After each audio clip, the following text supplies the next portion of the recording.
Un largo etcétera. El resto de la literatura.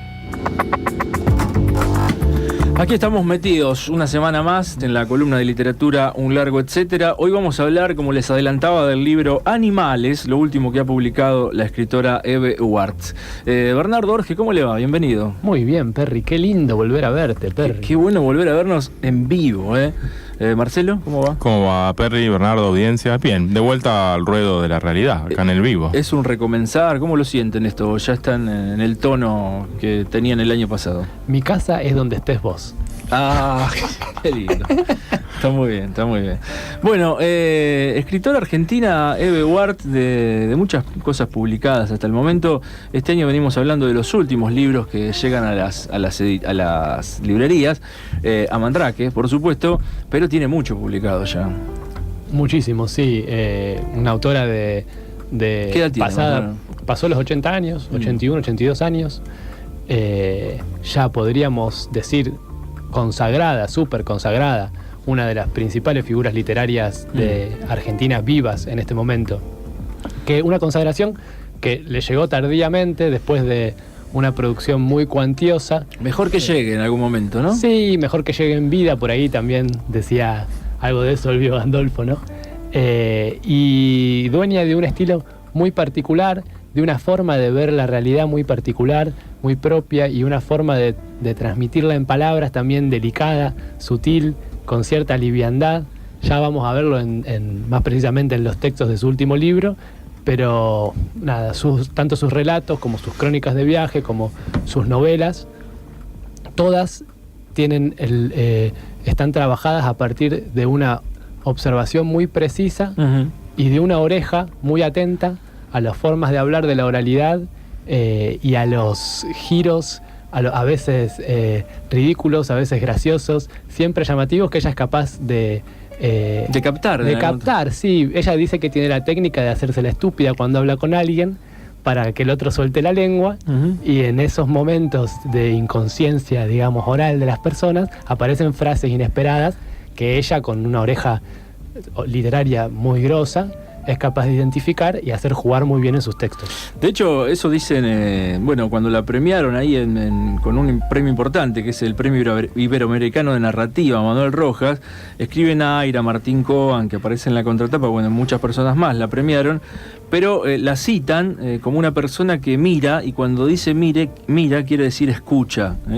Tiene tantísimos relatos, textos que hemos disfrutado hasta el día de hoy, pero están esas dos cosas, esa atención, esa curiosidad a la hora de mirar y de parar la oreja también, que es muy importante para los escritores. De parar, sí, de parar la oreja y de registrar todo el tiempo, ¿no? Eso es una máquina de registrar la oralidad. El otro día veía un documental acerca de otro escritor que es Luis Guzmán, y él cuenta un poco su vida en Junín, creo, ¿no? Y dice que él, además de los pocos libros que leía de chico, él tenía un gran capital, que era su biblioteca oral, lo cual me parece una expresión acertadísima y que es aplicable a Eve Uart, que además de escritora, estudió y dio clases de filosofía durante años en nivel primario, secundario, en la Universidad de Lomas de Zamora, en la UBA, en todos lados. Pero además del saber libresco, letrado, proveniente del estudio, tiene Eve Uart este gran capital, que es la biblioteca oral, que es una atención, y no solamente una atención al habla, la lengua de los demás, sino una manera de transcribirla al texto, muy precisa, muy límpida, sin ambages, sin especulaciones, casi como si estuviese transcribiendo, lo cual sabemos que es falso, que hay un trabajo de selección allí, ¿no? Muy preguntona también, porque este libro está estructurado, ahora después nos vamos a meter ya en Animales, lo que salió el año pasado en la editorial Adrián Hidalgo.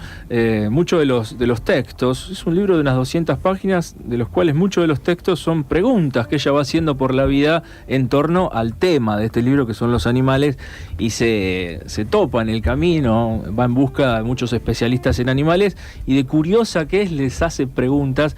Esto le halagan muchas otras personas, que anda viajando mucho, porque también tiene libros Eve Uart ligados a las crónicas de viajes, que anda así atenta, preguntando, con esa curiosidad a flor de piel. Totalmente. Y ella misma dice que no le interesan los textos producto de ideas previas, de ideas preconcebidas, ¿no? Que es raro en ella que un texto un texto nazca producto de un pensamiento, digamos, ¿no? Más que nada a ella le interesa prestar atención a los detalles. Y dice que o los escritores novatos, principiantes, o los escritores que se creen escritores, una idea contra la que ella trabaja, no le gusta esa figura del escritor tan escritor. Ella dice, yo no soy escritora, soy una persona que escribe. Pero en fin, que quizá este tipo de figura desprecia los detalles y se centra en las grandes ideas. Algo que para ella no tiene mucho encanto, porque es como, nada, algo ya saboreado de antemano, que no deja lugar a mucha movilidad durante el texto. A ella dice que le interesan los detalles, y justamente sobre eso también habla Nora Avaro, una crítica literaria rosarina, que hace hincapié en un texto que está en su último libro de ensayos, sobre esa apertura que mantiene Eberhard siempre que se va de viaje a algún lado, por ejemplo, que no sale con un plan de búsqueda muy definido, cuando en general, dice Avaro, la mayoría de los cronistas ya saben, antes siquiera de haber planeado el itinerario para su viaje, qué es lo que quieren decir sobre el lugar donde van. Después la vamos a escuchar a Nora Avaro porque la tenemos ahí en una pastillita hablando de Eberhard. Y otro que opina sobre la escritora en cuestión del día de hoy es Elvio Gandolfo, que además de ser un gran escritor, es su amigo y habla de Eberhard.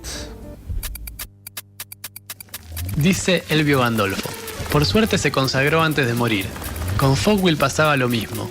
En un círculo se decía que era buenísimo, circulaba, pero le dieron bola de verdad hace unos 10 años. Antes era un escritor de escritores. De Eve se decía que era muy buena, pero entre la gente que lee literatura nomás. Ahora, si tenés que poner un escritor nacional, ponés a Eve. Para ella es una suerte. A la vez, es un ejemplo muy poco frecuente de penetración filosófica o antropológica y portadora de un humor opresivo, desopilante. Es que se incluye a sí misma en esa mirada, a través de sus distintos alter egos, cuando hablan en primera persona.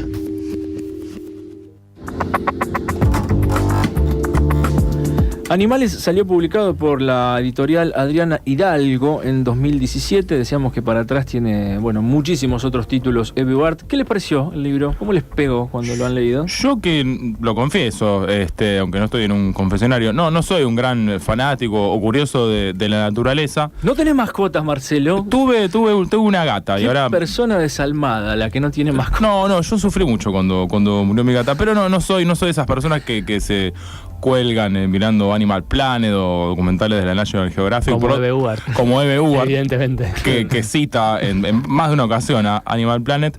Entonces, más allá de que había leído algunos de los libros de crónicas de Ward, como Viajera Crónica, visto y oído, el tema no me desagradaba, pero no me atraía particularmente. Y desde el Vamos, desde el texto que funciona como prólogo, Ward, a partir de su propia curiosidad, por lo menos logró en mí como lector, generar esa curiosidad respecto del mundo animal, porque el primer texto para mí funciona como modelo del libro. Se llama Mi historia con los animales. Es así de concreto. No el tuyo, sino el de Eve. El de Eve. Sí. Mi historia con los animales. La historia de Eve con los animales. Entonces, digo que sirve modelo por lo siguiente. Empieza contando una anécdota de su infancia en Moreno, con su padre, que hacía chistes sobre animales y repetía los dichos que circulaban en el pueblo sobre animales. Después, en una segunda parte, menciona la caracterización de los humanos a partir de los animales. Cómo se le decía perro a alguien en la Ilíada, por ejemplo, y termina con una frase de un discípulo de Aristóteles, un tal Teofrasto, que describe el carácter rústico, o sea, que aquel que en el medio de la calle con otros seres humanos no tiene mayor conciencia de lo que está pasando, pero se queda inmóvil frente a un buey. Y termina diciendo, así soy yo. O sea, desde el Vamos, Eberhard plantea una serie de combinaciones de escucha oral, algo de saber libresco y su propia curiosidad, su propia experiencia. Está relacionada con los libros de crónica, pero a la vez tiene algo de prosa ensayística, me parece a mí. No sé, Bernardo, ¿vos lo ves ahí el libro entre el ensayo y la crónica? Entre el ensayo y la crónica. Que hay una punta más ensayística que en otros libros no aparecía tanto. Era, el registro de los viajes, ¿no? Sí, no, es un libro raro, genéricamente, o inclasificable, digamos. Pareciera como... Porque, ¿qué sería un ensayo sobre animales, estudio sobre animales, un tratado sobre animales, crónica sobre animales? La verdad no sé, parece como si la categoría animales funcionara como un tag con el que ella etiquetó un montón de textos Claro. de procedencia variopinta que terminan en un mismo libro y que hacen un sistema re lindo, pero como decía Marce, pasan por un montón de lugares, por experiencias personales, autobiográficas, si querés, referencias librescas, clásicas a distintos autores que Huart menciona como al pasar un montón de veces, hasta quitándoles un poco el peso de encima, que limpiándose ella misma de la erudición, digamos, ¿no? Pero, qué sé yo, desde Javier Villafañez hasta Bonpland, o hasta el coordinador del zoológico de Buenos Aires. El director habla con ornitólogos. Habla con ornitólogos aficionados, con Sí, sí, sí. científicos, naturalistas. Son unas 200 páginas con muchas entradas, pequeños textos que se van sucediendo uno a otro, de 3, 4 páginas. Mi historia con los animales es la que citaba Marcelo, que abre el libro: el avestruz, la suricata, el liano y su historia de los animales, el ecoparque, la vida en los bosques, los bichos de azul, las aves, las observaciones y experimentos de Onelli, una esquina, monerías, un naturalista. Así siguen los títulos: el zoo de Lima, el loro de Clara, los naturalistas en el siglo XIX.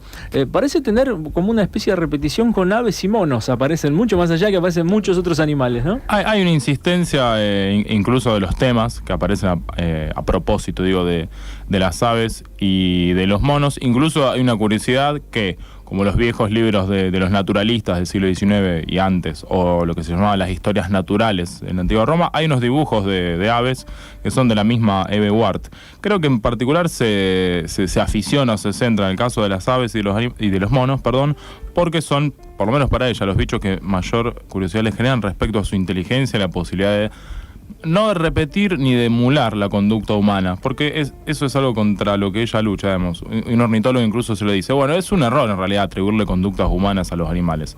Son animales. Y en el caso de los monos, por ejemplo, ella siempre, varias veces a lo largo del libro, dice: bueno, hay gente que no me cree cuando digo que los monos hablan. Les digo que hablan con lenguaje de señas. Entonces, bueno, los otros se calman. Como no usan la garganta, en realidad no están hablando. George Muster, en su libro Vida entre los Patagones, dice que los mismos tienen por costumbre asignarle a un chico cuando nace algunas yeguas y caballos. Los padres no pueden venderlos ni trocarlos, son patrimonio del hijo. Cuando muere un chico, se matan también a los perros, caballos y otros animales que los acompañaban. Lo mismo cuando muere un adulto, se sacrifica al animal que acostumbraba usar, se queman sus ropas y sus arreos. Y las parejas que no tienen hijos adoptan un perrito y le adjudican a este caballos y otras prendas de valor. Margaret Mead, en relación a los pobladores originarios de Nueva Guinea, cuenta que todo el mundo toca y abraza sin cesar a todos, y cuando no hay un ser humano cerca, se abraza a un perro o a un cerdo. Dice que miman tanto a los cerdos que parecen perros, bajan la cabeza cuando se los reprende y se frotan contra el cuerpo de una persona cuando quieren pedir algo. El día de la fiesta de los cerdos los rocían con agua bendita y suelen repetir cantando el nombre del cerdo preferido. El perito Moreno cuenta que una vez le pidió a un caballo en alquiler a una india amiga, y María le dijo: pídaselo al perro. Y añadió que el perro era dueño de 4 caballos, 2 vacas y un toro. Y también le contó que su perrito quiso correr a un guanaco que se había acercado a los toldos y volvió de la persecución sangrando. Por eso todas las mujeres lloraron y sacrificaron a una yegua para el mal espíritu y así disminuir el sufrimiento del animal. También cuenta el perito Moreno que los guanacos se le acercaron una vez en que la curiosidad venció al miedo. Él les silbó Rigoletto y dice que pusieron gran atención, estiraron los cuellos, hicieron piruetas, pero me parece que preferían a Ida.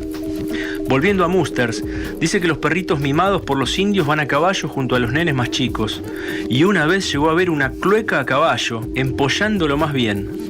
Y añade que uno de sus amigos nativos, el viejo Orqueque, envió a uno de los chilenos que estaba de paso en la toldería para que cruzara el río con sus perritos en brazos, para que no se mojaran. Dice también Musters que los indios doman a los caballos con más suavidad que los blancos, por eso no hay caballos nerviosos, y le ponen patas de cuero para subir cuestas escarpadas o con rocas.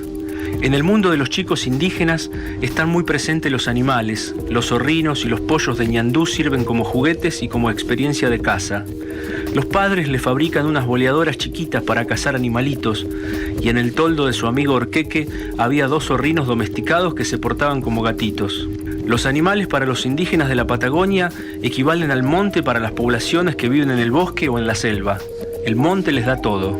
Entre los patagones, los animales les daban todo. La carne del guanaco se comía, con la piel hacían chillangos, mantas y cobertores del toldo. Ellos fabricaban pipas y las limpiaban con plumas de avestruz. La cáscara de huevo de ñandú servía como taza de café. El caparazón del peludo como recipiente para tomar caldo y para guardar elementos de costura. De las patas delanteras del guanaco sacaban botitas para chicos. De los tendones del guanaco hacían hilo para coser las mantas. Había en la zona aves migrantes, loros azules y anaranjados que volaban de Entre Ríos a la Patagonia. Los nativos le preguntaban a Muster dónde quedaba Inglaterra y él les decía, donde se pone el sol. Y pensarían con toda lógica que si hay aves viajeras, también podía haber humanos viajeros.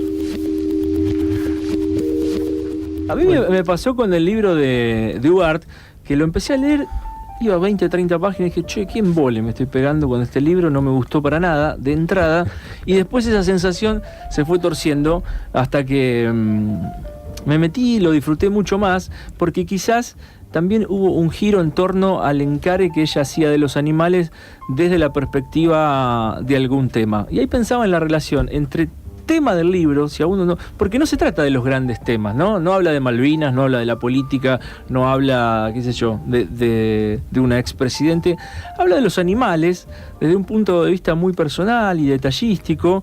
Está buenísimo eso que decís, Perry, porque... Pero ahí me empecé a meter en el tema, que a priori no me interesaba tanto, digo. Y el tema, que es un tema sobre el cual hay mucho prejuicio, ¿no? La forma en que los humanos vemos a los animales está súper condicionada por, no sé, cierta jerarquización del ser humano por sobre el resto de las especies, positivista y que viene de larga data. Y eso le sirve a Huart para entrenar su mirada empática, en la que, o sea, que es muy tierna, ¿no? Como que ella no prejuzga. Entonces se acerca a un objeto de estudio que está, digámoslo así, ¿no? Objeto de estudio. O sea, se acerca a anécdotas y animales que están muy connotados y le saca algo nuevo. O sea, aparece en un momento del libro en que ella se interesa por los animales, por lo que el comportamiento de los animales tiene para decir del comportamiento de los hombres, ¿no? Como si uno pudiera aprender de los animales para sacar máximas de vida para los animales humanos. Claro. Y a medida que uno va avanzando se da cuenta que no, que es como muchísimo más sutil esa mirada. Hay hasta una admiración, un respeto, un sentimiento de paridad con los bichos que es mucho más lindo. Y también está bueno pensar en el tono, porque cuando uno dice, bueno, los animales como objeto de estudio de Neve Huart, puede pensar en una prosa dura, cientificista, y acá no, es una escritora muy amable que te lleva de la mano por los textos, te hace reír, se divierte de ella, tiene esta característica de su curiosidad también que termina haciéndole narrar escenas muy lindas, muy íntimas, ¿no? Es recontra graciosa, o sea, encuentra fanática de, por ejemplo, de los refranes, hasta que llega a bombardear a un ornitólogo pidiéndole que le explique refrán de ave tras refrán de ave, por qué se dice que levantaste la perdiz, por qué se dice, no sé... del chajá, ruidoso como chajá o escandaloso como chajá. Bueno, hablamos en la lengua coloquial, el uso de la comparación con los animales está a la orden del día, hay un montón. Para decirle a un futbolista que es un perro, y así una víbora para alguien que es malicioso, malicioso, un pescado, en fin. Hay un montón de refranes populares que hacen uso de los animales atribuyéndole características positivas o negativas. Claro, sí, y bueno, y en relación a lo que vos decías del estilo, si uno se acerca medio desprevenido y con una mirada no del todo, o una mirada impaciente, sin darse el tiempo de dejarse abrazar por el estilo de Huart, nada, te puede parecer hasta que es demasiado sencillo su estilo, ¿no? O sea, no hay ninguna altisonancia, no se la da de escritora, como decíamos recién, y nada, justamente eso le permite surfear los temas de una manera mucho más tierna y al final del libro uno se encuentra con que pensó un montón de cosas casi sin darse cuenta. Eso está bueno, te abre el campo a pensar cosas que no estaban justamente en el campo de atención de uno se sitúa acá en este caso como un lector. Leí varias críticas y comentarios sobre todo de escritores que suelen ser periodistas culturales en distintos medios, y Félix Brusone decía eso en una de esas notas. Bueno, qué bueno en el campo literario decir E.B. White puede escribir de cualquier cosa. Exactamente, es como si pudiera escribir de cualquier cosa. En relación a este libro en particular, yo creo que sucede lo siguiente: como no es una experta en animales, no es ni bióloga ni naturalista, uno como lector puede llegar a identificarse de alguna manera con esa perspectiva de ciudadano o ciudadana común y corriente que le gustan los animales, y movido o movida en este caso por esa curiosidad, va recopilando algo de bibliografía o algo de entrevistas o otro pequeño género, no diría pequeño, pero es la observación cotidiana. ¿Qué quiero decir? El libro tiene las entrevistas a los ornitólogos, a los biólogos, citas de Temple Garden, por ejemplo, que es una estadounidense autista que estudia el comportamiento del ganado que va a ser consumido por los humanos. Y después otro género, que no sé cómo llamarlo, digamos, la observación cotidiana. Ahí, por ejemplo, uno de los textos que mencionabas vos es una esquina, y ella cuenta que se cruza con un señor medio extraño en una esquina de Palermo, y ahí habla del comportamiento de sus perros. Y en otro va a la Plaza de Almagro, que es el barrio en donde vive E.B. White, y se pone a hablar con la gente, y a medida que uno va leyendo, E.B. White va notando las reacciones de la gente, cómo quieren o no quieren hablar con ella, cómo le cuentan que el perro se llama Luis y que es por Spinetta, y que en realidad es un perro de una amiga de esta chica con la que ella se pone a hablar casualmente en la plaza. O sea, es un libro de variedades en un punto. Dice E.B. White: acá en Argentina no falta ni talento ni inteligencia, pero me parece que los escritores están mal colocados, mal encarados. Se colocan de manera muy egocéntrica o narcisista. Hay muchos jóvenes que escriben bien, pero los embalurda que son egocéntricos, en esa actitud medio arltiana muy altanera. Arlt, en sus aguafuertes cariocas, se enoja porque en Río se van a dormir a las 10 de la noche. ¿Y por qué le molesta? Porque es una vida de mierda esa, muy autocentrado. Hay una alaraca de lo que no te gusta, por ejemplo, como si estuvieran mirando solamente para adentro y mal, no da resultado. No importa tanto lo que piensa uno. Es un internismo brutal. También escriben para los pares. Escriben pensando en los amigos, en los conocidos, en los profesores. A lo mejor estoy prejuzgando y a lo mejor no conozco todo tan bien, pero noto que se escribe internamente. Pero se debe solucionar levantando la cabeza y mirando alrededor. ¿Sí o no? Bueno, esta cita que escuchábamos de E.B. White refuerza un poco lo que estábamos diciendo respecto a andar con la cabeza levantada, con la atención puesta en otras cosas que no son uno mismo, de salirse de ese ego, ese parloteo constante. Y E.B. White se los atribuye como una especie de crítica a las generaciones más jóvenes. Mucha autobiografía, ¿no? Podría decir tranquilamente. Sí, claro. Y mucha pedantería también, sí. No, bueno, ella, su encare pasa por otro lado y pasa, o sea, como también, como dijo Elvio Gandolfo de ella, que tiene el estilo en la mirada. Claro. Que en lo que pone el ojo, a lo que pone el ojo le saca algo, a lo que escucha le saca algo, y eso no solamente depende, de todas formas, solamente de la observación, sino de cómo juega en su texto, la voz que construye con eso, ¿no? ¿A qué te referís con la voz que construye? Mira, si uno, como decíamos hace un rato, le entra desprevenido al libro, le puede parecer que cualquiera puede escribir como E.B. White, o como que está escribiendo como se habla, a la que te criaste. Pero hay ahí una sedimentación de procedimientos particulares de ella, como por ejemplo, pasar de un tema a otro sin solución de continuidad, sin preocuparse mucho por la coordinación, usar IES, muchas IES, y esto y lo otro, una tras de la otra, mechar entre medio de una referencia clásica, una frase o un refrán. Claro. ¿Qué más? Sí, son características que hacen a su tono. Yo lo veía como amable, como llevadero también. Sí, logra algo. Tiene la capacidad de traer citas cultas y anécdotas personales y cotidianas en un tono que te va llevando, digamos. Es que cumple una función la cita culta, perdón. Sí. No, y que hay una tradición de la literatura argentina, de la alta literatura oral, o con atención a la oralidad. Desde lo que puede ser, la voz de los migrantes de provincia que llegan a Buenos Aires en Celarrayán, por ejemplo, en una novela como La piel de caballo, sí. O lo que puede ser, qué sé yo, las clases altas en Fogwill, que también labura mucho el oído ahí, ¿no? Totalmente, la oreja, sí.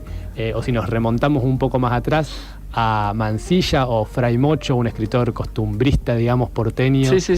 del que Huart es fanática. Y que nada, un aficionado a las carreras de caballo y que escribía medio en cocoliche, medio en criollo, diciendo pa en lugar de para. Huart dice, hay veces que le doy a leer a un alumno de mi taller un texto de Fray Mocho y donde dice pa, lee para. Eso está completamente mal, se enoja, ¿no? Claro, sí, es una falta de respeto, para decirlo de alguna manera, frente al texto. Digamos. No es un vicio o una falta de atención, sino que claro, eso es una marca de estilo. Trabaja contra el lugar común de lo bien escrito, ¿no? Sí. Y en eso logra una familiaridad con el lector que está buenísima. Que eso, que de repente uno empieza a pensar cosas como sin darse cuenta, ¿no? Le parece que está leyendo algo, si se quiere, liviano. Escribe con una liviandad que no hay que confundirla con suficiencia o como que esté sobrando la situación. Al contrario, esa liviandad es respeto, es cariño, es empatía con lo que está tratando. Dice Nora Avaro sobre Eve Huart: no hay como ella para lograr esa fusión asombrosa de sabiduría y candor.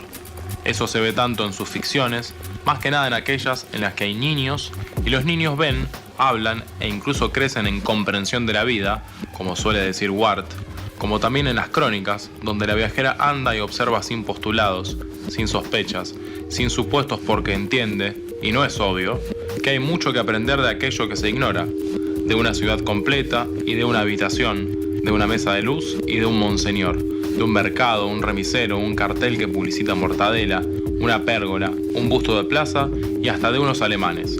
Y hay que subrayar la penetrante inocencia con que Huart mira y, sobre todo, escucha los mundos nuevos, porque salvo notables excepciones, muchos cronistas y viajeros suelen conocer todo de todo antes siquiera de pensar en itinerario y destino. Esta cita es de Nora Avaro, crítica literaria, que ha trabajado también en uno de sus textos, según decía Bernardo hoy. Aquí la estábamos leyendo y citando a la literatura de Eve Huart, a quien hoy estamos abordando con su última publicación, Animales, del año pasado, del 2017, ahí por Adriana Hidalgo. Recién salido, sí. Sí. Pero bueno, hay mucho para leer de Eve Huart, ¿no? Hay una vasta bibliografía. Están sus relatos reunidos por Alfaguara, que creo que eso salió en 2010 y representó como una pequeña consagración, digamos, claro, ¿no? Ya es una autora a la que se le reúne su obra narrativa, que antes era, como decía Gandolfo en La Pastilla, escritora de escritores.